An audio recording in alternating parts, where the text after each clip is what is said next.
just an update.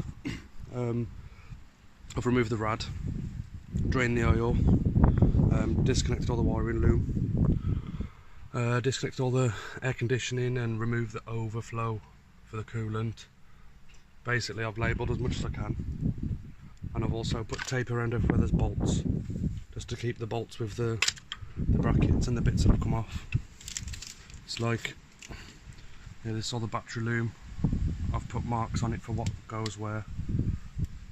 There's bits of everything. I've cable tied them bolts in place. That's to hold the fuel filter. I've left the fuel filter attached, just so I know where the pipes can go. As this shell's being scrapped, I've just cut everything off here, because it's going to be crushed, so there's no need to take it off carefully.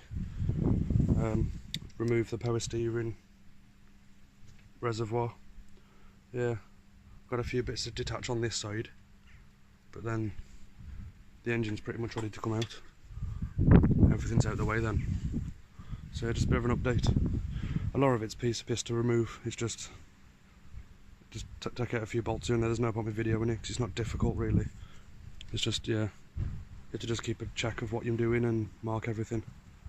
That's my plan anyway. Hopefully it works. Remove quite a bit more now.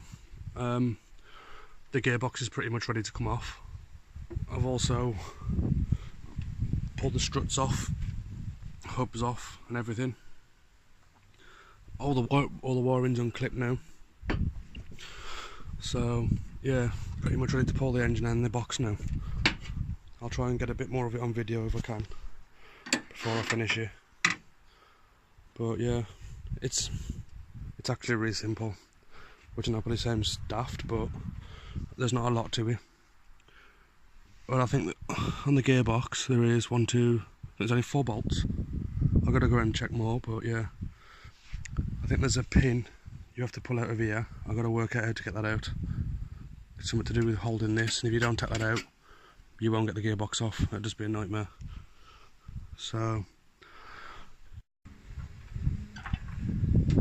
that's the engine coming out.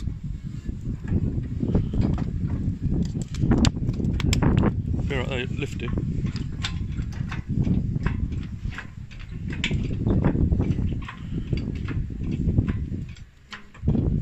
Stop a sec.